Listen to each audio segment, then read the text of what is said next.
L'usurpation. L'usurpation. Avant de poursuivre, je vais vous dire quelque chose. Quand Christ, en tout cas le vrai Christ, a fait la parabole de l'ivraie. La parabole de l'ivraie. L'ivraie, c'est quoi? Un homme, il a un champ, il vient s'aimer la semence, tout ça là. Et quand les gens dorment, la nuit, l'ennemi vient, c'est-à-dire Satan, il vient, il sème l'ivraie. L'ivraie. Donc on va dire la mauvaise herbe, tout ça là. Il vient s'aimer l'ivraie. Vous avez considéré que la Bible est comme un champ. La Bible est comme le champ. Vous voyez? Et il y a la semence dedans, du Père. Il y a aussi l'ivraie de l'ennemi. C'est pour ça que Paul de Tarse dit, ne méprisez pas les prophéties, examinez toutes choses et retenez ce qui est bon. Donc on doit retenir la semence du Père qui est là-dedans. Et maintenant le moissonneur doit venir dans ce temps de la fin pour venir moissonner l'ivraie.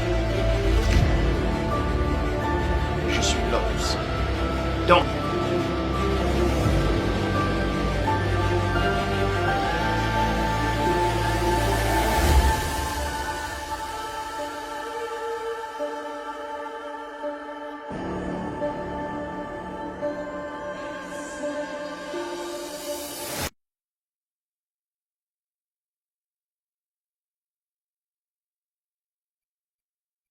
Ésaïe, chapitre 53. Qui a cru à ce qui nous était annoncé? Qui a reconnu le bras de l'Éternel? Il s'est élevé devant lui comme une faible plante, comme un rejeton qui sort d'une terre desséchée. Il n'avait ni beauté ni éclat pour attirer nos regards, et son aspect n'avait rien pour nous plaire. Donc je repars, Ésaïe 53, verset 2. Il n'avait ni beauté, ni éclat pour attirer nos regards, virgule, et son apparence n'avait rien pour nous plaire. Donc vous dit cela, que Christ, quand il était sur la terre, il n'avait ni beauté, parce qu'on dit que Moïse était beau, Absalom était beau, tout ça là. Bref, on vous dit néanmoins que Christ n'avait ni beauté. Bon, vous devez comprendre ici là, que quand on dit que Christ n'avait ni beauté, ça ne veut pas dire qu'il était laid. Donc faites très attention quand vous lisez. Faites très attention. On va bien lire, on va vous expliquer. Il n'avait ni beauté, virgule, ni éclat pour nous plaire, pour attirer nos regards. Ésaïe n'a jamais, quand Ésaïe prophétique, quand il dit nos regards, Ésaïe ne se compte pas lui. Il se mettait à la place, il se mettait dans la peau des gens qui voyaient Christ à ce temps-là. C'est ce qu'on appelle la prophétie. C'est ce qu'on appelle entrer dans la chair de quelqu'un quand on prophétise. Ésaïe dit encore, il n'avait ni éclat, ni beauté, ni éclat pour attirer nos regards. Et son apparence n'avait rien pour nous plaire. Donc c'est les gens qui étaient à cette époque-là qui ont considéré que le vrai Christ n'avait pas de beauté. Oh, Christ était beau. Isaïe n'a jamais dit que Christ n'était pas beau. Mais il disait néanmoins ce que les gens là ressentaient quand les gens voyaient Christ. Est-ce que vous comprenez? Donc faites très attention quand vous lisez. Donc les gens qui ont vu Christ à cette époque-là ont considéré que Christ n'était pas beau, qu'il n'avait pas d'éclat, son apparence n'avait rien pour les plaire à eux. Pourquoi? Parce que Christ était noir et il méprisait les noirs à cette époque. Je vais vous le démontrer. Cantique des Cantiques chapitre 1 verset 5, il dit quoi? Je suis noir, virgule, mais je suis belle. Dans le verset 6, je vais vous démontrer que c'était rajouté. Le verset 6 dit ceci. Ne regardez pas, parce que je suis noir. Le soleil m'a brûlé. Comment se fait-il que un homme de couleur, on va mettre les mots sur les mots sur les mots, un blanc, vous voyez, un blanc qui va même naître en Afrique, un frère blanc qui va naître en Afrique, ou une sœur blanche qui va naître en Afrique, même s'il fait 58 degrés de chaleur, elle ne pourra pas noircir. Elle ne deviendra pas noire. Ce n'est pas possible. Donc arrêtez de délirer complètement. Certes, elle va bronzer. C'est pour ça que quand vous lisez la Cantique des Cantiques, dans d'autres versions, on dit « Ouais, je suis bronzé ». Vous voyez que quand on dit « je suis bronzé », c'est pour ça que mes frères se sont irrités contre moi. Ça n'a pas de sens. Pourquoi ça n'a pas de sens? Pourquoi? Ça, c'est Jérémie 8:8, la plus mensongère du script. Bon, je relis. Cantique des Cantiques, chapitre 1, verset 5. Je suis noir, mais je suis belle. Fille de Jérusalem, tout ça là. Verset 6. Ne me regardez pas parce que je suis noir, car le soleil m'a brûlé. Donc, on va vous faire comprendre que on veut vous faire croire que cette femme-là, Jérusalem, était une blanche. Et que quand le soleil l'a brûlée, elle est devenue noire. Et ses frères se sont irrités à cause de sa couleur. Donc, elle avait perdu sa beauté. Donc, elle n'avait plus rien pour plaire à sa famille, à les fils de à les enfants de sa mère, de ses parents. À Jérusalem, à tous les gens de Jérusalem, elle n'avait plus de beauté, puisque le soleil avait effacé sa beauté, son éclat. C'est en cela où on dit dans Ésaïe chapitre 50 au verset 6, plutôt dans Ésaïe 53 verset 2, il n'avait ni éclat, ni éclat. Parce que ni éclat, c'est quoi? Ni éclat pour attirer nos regards, et son apparence n'avait rien pour nous plaire. Parce que Christ était noir, le vrai Christ était noir. Donc à cette époque-là, je dis encore, le Christ qui est arrivé il y a 2000 ans, c'est un faux Christ. Christ n'est pas arrivé il y a 2000 ans. Ésaïe a contredit cela. Le Christ le Christ qu'on vous présente qui est arrivé il y a 2000 ans, c'est celui-là. Ésaïe n'a jamais parlé de ce personnage-là. Avec la barbe, tout ça. Ésaïe a dit qu'il était défiguré. Je ne vois pas pourquoi on représente ça là. Regardez les longs cheveux. Bref, on va y arriver. Donc, supposons un peu qu'on enlève la version qui dit je suis noir. On accepte la version qui dit je suis bronzé. Que je suis bronzé. Ne regardez... je suis bronzé mais je suis belle. Fille de Jérusalem, ne prenez pas garde à mon teint bronzé. C'est le soleil qui m'a bronzé.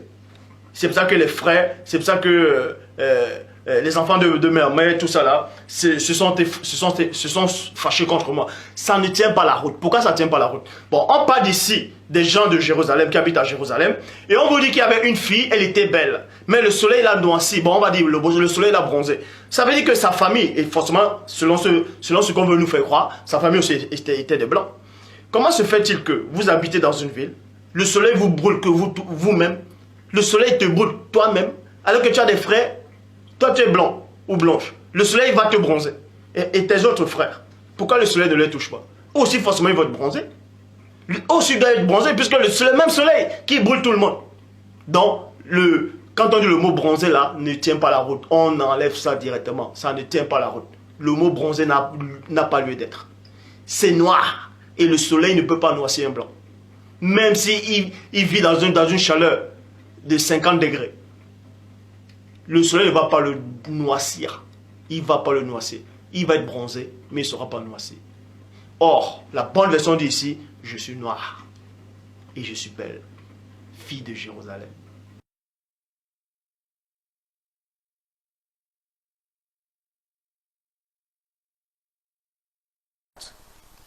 Donc, dans beaucoup de ces textes du Midrash, Kushi signifie beau. Ce qui veut dire que Black is beautiful est un principe midrashique. Et là, nous ne pouvons pas nous empêcher de penser au Cantique des Cantiques. Je suis noire et belle. Attention, parce que dans les traductions, c'est mais belle. Or, en hébreu, c'est v. C'est vrai que le et hébraïque, biblique, peut être interprété de toutes sortes de façons. La langue biblique n'est pas une langue très sophistiquée du point de vue des subordonnés, etc. Il y a beaucoup d'appositions. Mais c'est une question d'interprétation. Je suis noire et belle, fille de Jérusalem, c'est-à-dire qu'en fait, ici aussi, dans ce midrash, la noirceur de la bien-aimée est signe de beauté. Le bon thème ici, c'est « je suis noir et je suis belle ». Donc, on considère ici que le noir n'avait pas de beauté. C'est pour ça qu'on a dit que Christ n'avait pas de beauté pour attirer les regards. C'est pour ça qu'on a modifié, on a mis ça là. Parce que pour eux, ça c'est la beauté. Ils ont modifié.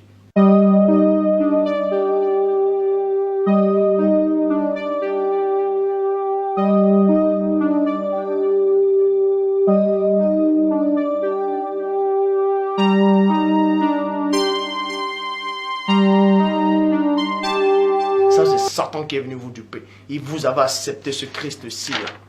Je dis encore, je ne suis pas en train de régner le Christ. Je ne renie pas le Christ. Je ne renie pas le Christ. Je renie celui-ci là. Dont on dit qu'il est arrivé il y a 2000 ans. Lui, je le renie complètement. Je ne renie pas le vrai Christ. Le vrai Christ a existé, il existe. Le vrai Christ, on parle de lui dans la Bible. Mais, on a juste fait croire qu'il est venu il y a 2000 ans, qu'il était comme ça. On a changé son lieu de naissance.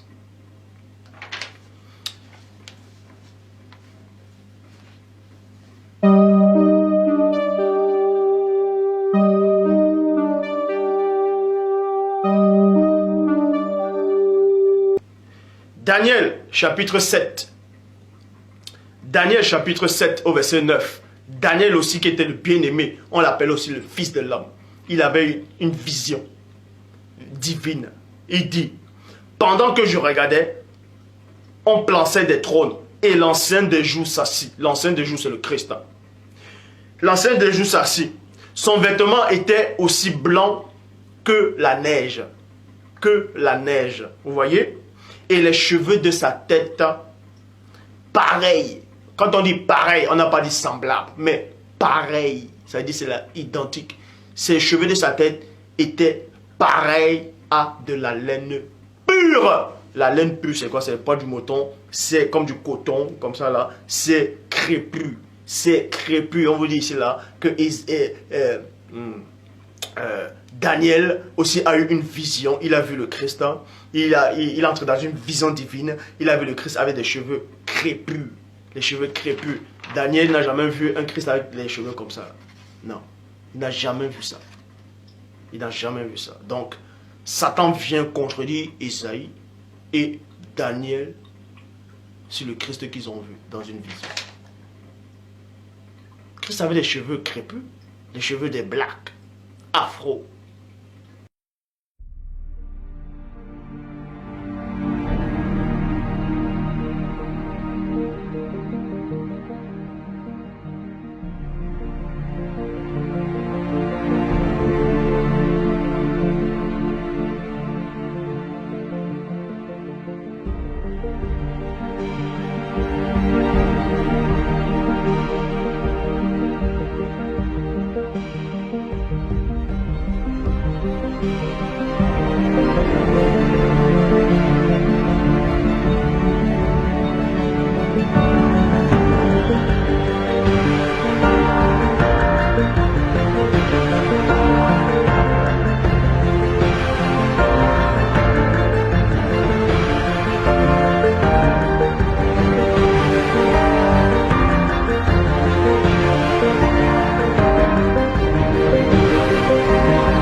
Donc, c'est un mensonge. Le Christ qui avait il y a 2000 ans, c'est lui là.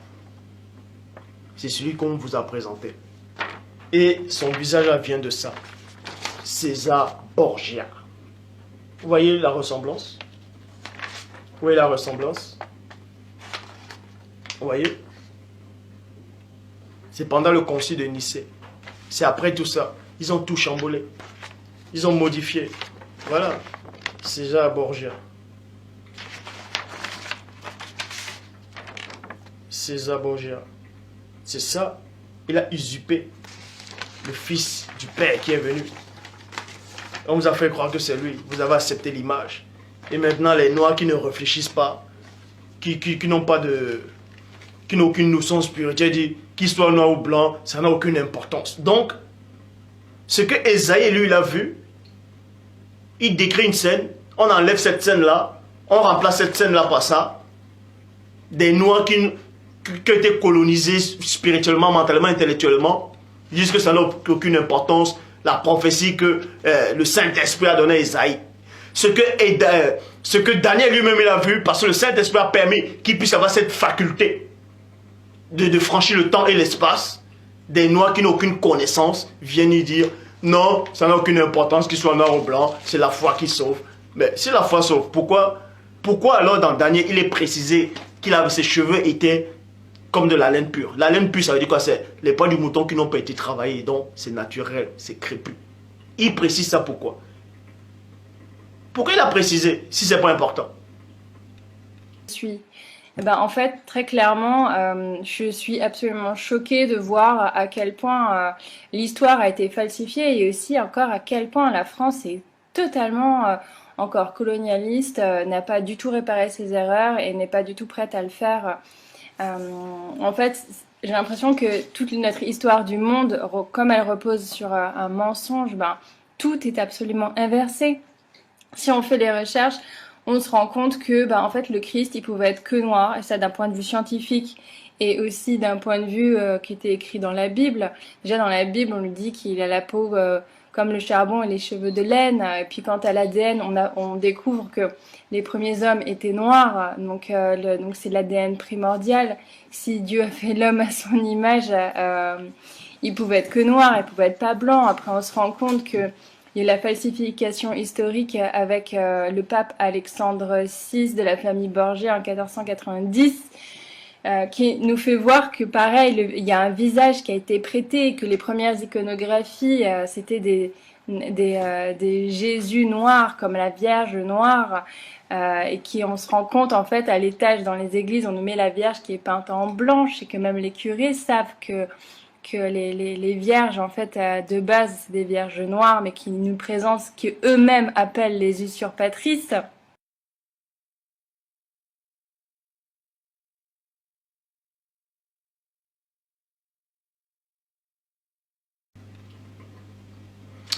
Donc, c'est pour ça qu'il est dit dans Deutéronome 23, verset 3, dans la Bible des peuples, le métis, je dis bien encore, le métis, pour ceux qui pourront dire, vous voyez des femmes qui n'ont aucune connaissance, qui disent, ouais, ils ont vu le Christ il était comme un maghrébin, il était, bref, d'autres vont dire, il était métissé, il était basané, tout ça. C'est faux, puisque Deutéronome 23, verset 3, dans la Bible des peuples dit, le métis non plus n'entrera pas dans la communauté de Yahvé. Point. Même à la 10e génération, il est inclus de la communauté de Yahvé, de Yahweh, de Elohim. Vous voyez, donc Christ, on vous a démontré qu'il ne pouvait pas être ça, parce que Esaïe n'a pas vu ça, et Daniel non plus. Et de deux, si ça vous dérange, vous allez dire, ah, il était métis, il était basané. Deutéronome 23, verset 3, la Bible des peuples, vous dit que c'est faux. Puisqu'on vous dit ici que le métis ne devait pas entrer dans la communauté du Père.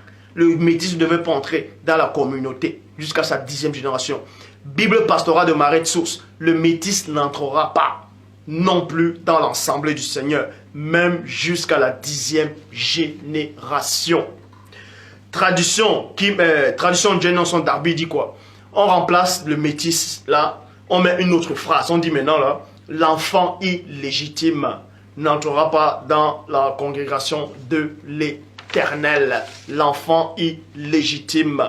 Maintenant, des autres versions qui disent que celui qui est né d'une prostituée, c'est faux. C'est faux. Ce n'est pas le même contexte. C'est faux. La bonne version, c'est le métis, enfant illégitime, et ceux qui sont nés d'un mauvais commerce. Pourquoi? Parce que quand vous lisez dans Jean, chapitre 8, au verset 41, la personne du premier, en tout cas le vrai Christ, a eu une conversation, il a changé les mots et les langages avec des gens qui n'avaient pas la même couleur que lui. C'est pour ça que Christ les a fait comprendre que vous êtes ces métis-là, dans Deutéronome 23, verset 3, fait allusion dans la Bible des peuples. et dans la Bible Marais-Sauce. C'est vous là qui êtes né de l'union interdite. C'est vous là qui êtes né d'un mauvais commerce. Dans Genèse chapitre 6 au verset 1 à 2. Lorsque les hommes ils commençaient à se multiplier sur la surface de la terre et que les habitants du ciel vu que les filles des hommes étaient belles, ils ont pris pour femmes parmi toutes celles qu'elles choisirent. Dans le verset 4, les Néphilim étaient sur la terre en ce temps-là d'après que les habitants du ciel furent venus vers les filles des hommes et qu'elles aient eu donné des enfants. Livre des secrets d'Enoch chapitre 18 au verset 3. Ils ont apporté l'anarchie et le métissage. Et c'est en cela où Deutéronome 23 verset 3 dans la Bible des peuples dit: le métis n'entrera pas dans l'assemblée du Père. Dans deux leçons de l'Éternel, de Yahvé, de Yahweh. Et Christ dit ici, il connaissait cette loi-là. C'est pour ça que ces gens-là n'ont pas aimé sa couleur. Ces gens-là l'ont méprisé, on dit, il n'avait pas de beauté, il n'avait pas d'éclat, il n'avait rien pour nous plaire. Christ était beau, je vous le dis. D'arrêter de lire. Vous lisez mal, vous dites, ah, Isaïe a dit que Christ n'était pas beau. Isaïe n'a pas dit ça de lui-même. Il disait ce que les gens là pensaient quand ils voyaient Christ.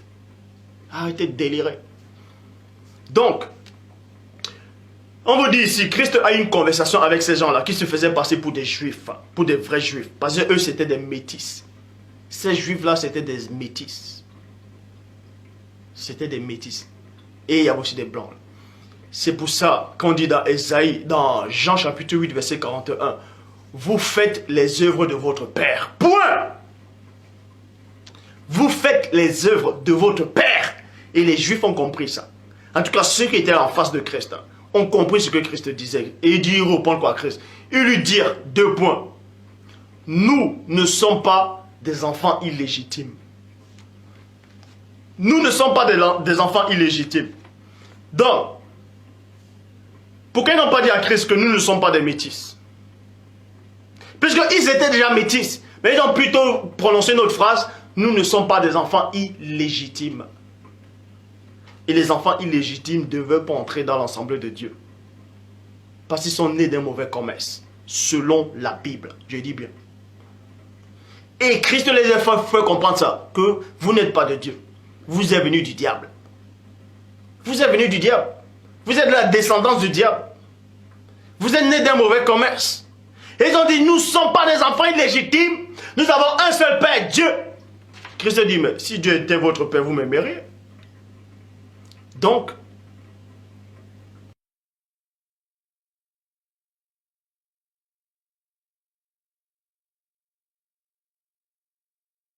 croire à l'histoire officielle, c'est croire des criminels sur parole. Ignore. Just refuse to publish any facts of African history that don't go along with our racial theories. We need to create a religious and a scientific doctrine so that African slavery won't appear that bad after all. What we need to do is flood the world with new African histories that contain our European perspectives only. Start renaming people and places. Replace African names with Arabic and European names. This will disguise their true black identity. Let's change the criteria for defining race. For example, 1 drop of Negro blood in America makes you a Negro, no matter how light the skin.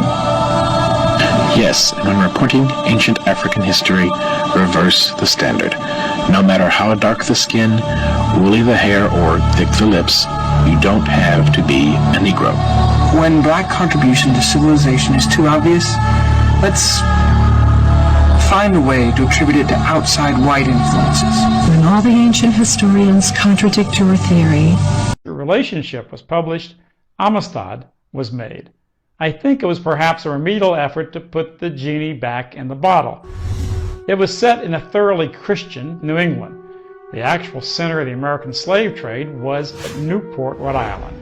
It is no minor coincidence that Newport had America's oldest synagogue and was home of the largest thriving Jewish community in the New World.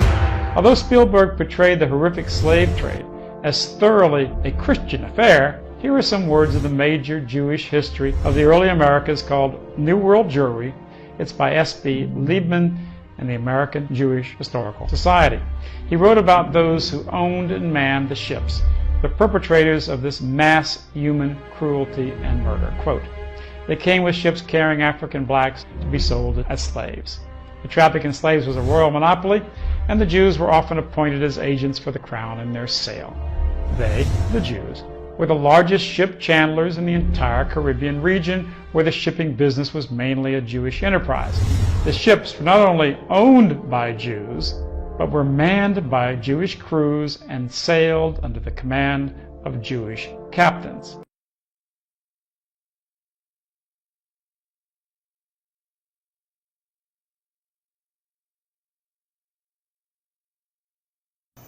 Des centaines de milliers d'Africains se réveillent et découvrent la Torah, parce que finalement c'est cette étincelle cachée à l'intérieur d'eux-mêmes qui commence maintenant, à l'approche de la délivrance finale, à se réveiller.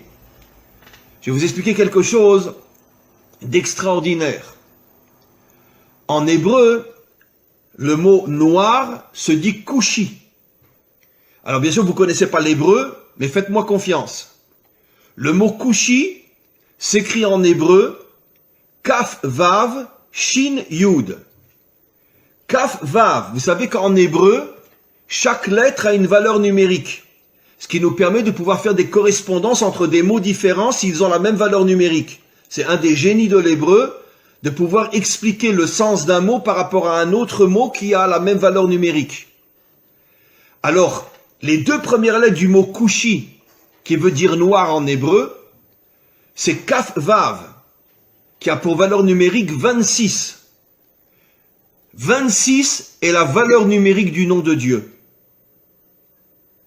Le nom de Dieu tel qu'il ne se prononce pas, parce qu'on attend la délivrance pour le prononcer véritablement, c'est un Yud, un Vav, un Yud, un He, un Vav et un He.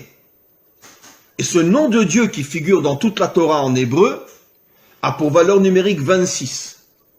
Après, vous avez Kou, donc Kaf Vav, le nom de Dieu, le véritable nom de Dieu.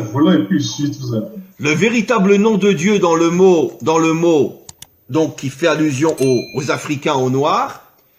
Et après, vous avez Shin Yud, qui veut dire Yesh.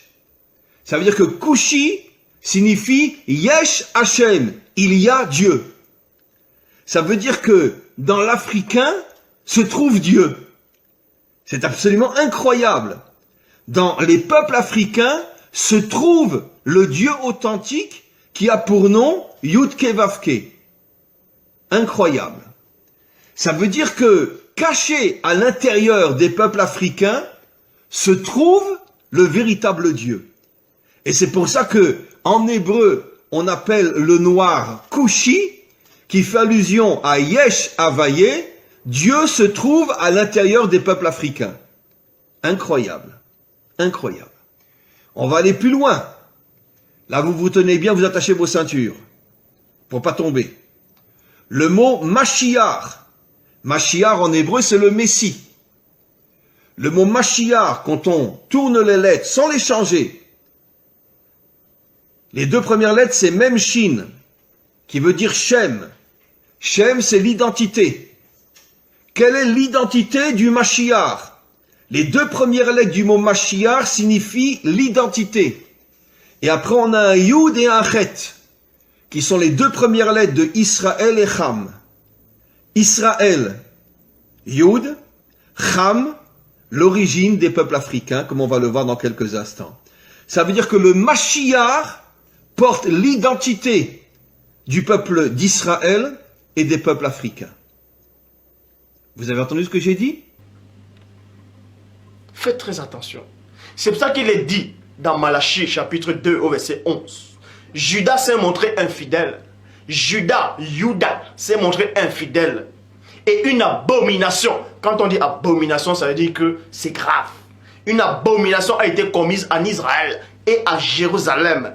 Car Judas a profané ce qui était consacré à l'Éternel. Ce que aimait l'Éternel. Il s'est uni. Il s'est uni à la fille. Dans d'autres versions, on dit aux filles, donc pluriel. Mais ici, il est dit, il s'est uni à la fille d'un Dieu étranger. Et un Dieu, c'est quoi? Dans la Bible, quand on dit un Dieu, c'est quoi? Ce sont les anges, non? Soit les anges dessus, soit des anges. Donc on vous dit ici là, qui s'est uni à la fille d'un Dieu. Donc on vous dit qu'il s'est uni à la fille d'un ange. Osée chapitre 5 au verset 7. Ils ont été infidèles à l'Éternel car ils ont engendré des enfants illégitimes. C'est pour ça que Christ dit dans Matthieu 24 verset 5. Car plusieurs viendront sous mon nom disant c'est moi qui suis le Christ et ils séduiront beaucoup de gens. Et ils séduiront beaucoup de gens. Et lui là il est venu. En tout cas on vous fait croire qu'il y a un personnage qui est venu. On l'a donné cette femme-là, et il vous a séduit, il vous a dupé. Il vous a dupé. Ils ont modifié les évangiles. Ils ont modifié les épîtres. Ils ont fait croire que celui qui confesse pas JC, le nom de JC, celui qui dit pas que JC est le Christ, celui-là est l'antéchrist. Et vous avez accepté. Ils ont tout modifié dans le concile de Nicée. Maintenant, vous n'avez pas de cerveau pour réfléchir. Vous n'avez pas l'esprit de discernement. Vous n'avez pas de Mundi Manoba pour vous éclairer. Vous dites que je délire. Les faux pasteurs ou les gens qui sont dans les religions n'utilisent pas leur discernement. Ils prennent ce qui est écrit dans les fausses bibles classiques, ils disent que c'est la vérité. Alors que quand on leur montre des contradictions, des erreurs, ils ne veulent pas utiliser leur discernement. Ils ne veulent pas utiliser cette science pour pouvoir séparer le bien du mal. Et donc, de connaître la vérité, puisque la vérité permet de distinguer ce qui est vrai de ce qui est faux, c'est-à-dire du bien, le bien du mal. Donc déjà, quelqu'un qui n'agit pas avec son discernement, sa logique, son sens logique, lui n'évitera pas déjà les pièges du visible. C'est vous qui êtes en train de... Vous êtes dans la perdition avec ça, là, avec ce personnage-là. Il vous a tous dupé dans votre cœur. Il est devenu Dieu dans votre cœur. Vous osez dire que Dieu est descendu sur la terre, il a pris cette forme-là, il s'est fait tuer sur la croix. Vous ne savez pas le blasphème que vous êtes en train de proférer, n'importe quoi. Dieu est descendu là pour l'apparence humaine. Blasphème.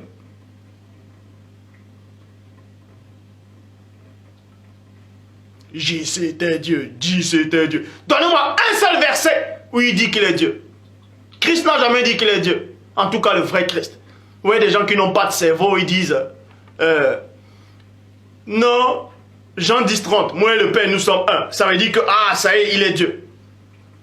Le même Christ dit aussi dans Jean 17:22, je les ai donné la gloire que tu m'as donnée, enfin qu'ils soient un, comme toi et moi, nous sommes un, dans Jean 10:30. Est-ce que vous comprenez?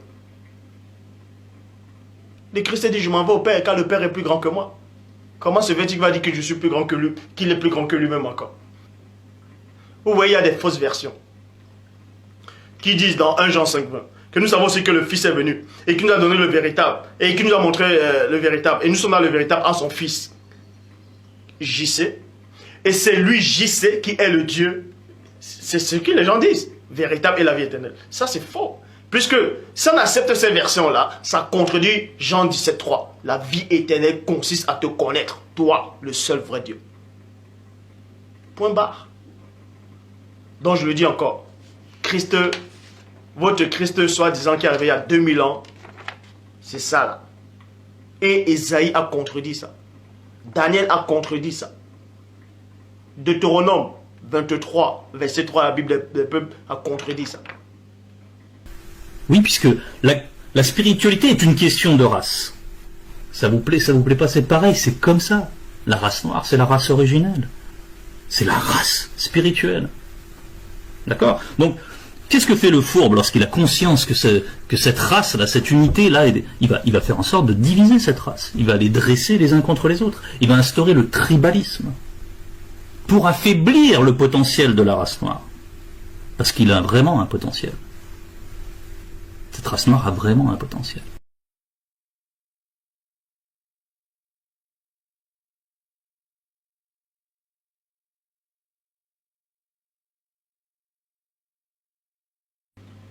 Je ne dis pas que c'est la couleur du Christ qui vous sauve.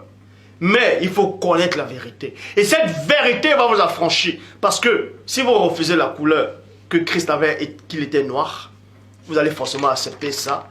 Et quand vous acceptez ça, vous acceptez tout ce qui vient autour de ce personnage. Vous acceptez toute l'histoire qui s'est bâtie autour de ce personnage. Et en acceptant cela, vous contredisez la prophétie d'Ésaïe. Et vous contredisez la vision de Daniel. Donc, en contradisant Ésaïe et Daniel, vous n'êtes plus animé du même esprit que Daniel avait quand il a eu cette vision, que Ésaïe avait au moment où il a donné la prophétie sur le Christ par rapport à défigurer le visage, tout ça, par rapport à son apparence. Celui qui n'est pas avec Christ est contre Christ. Vous voyez? Donc, avant que Christ ne descende sur terre, il a bien vu. Je dis aussi, il a aussi permis que l'esprit, Christ aussi a permis que Ésaïe puisse voir, qu'il puisse le voir dans cette vision-là, par rapport quand il était sur la terre. Christ lui a montré une image à Ésaïe, par l'esprit, il a dit, regarde là, dans le temps futur, je vais venir sur terre, décris-moi, décris dans la prophétise, quand on va m'arracher la barbe quand je serai sur la terre, que mon visage sera défiguré quand on va me flageller. Voilà, prophétise là. Daniel aussi. Paul, je te donne aussi une vision. Prophétise. Dis que tu m'as vu comme ça avec les cheveux crépus.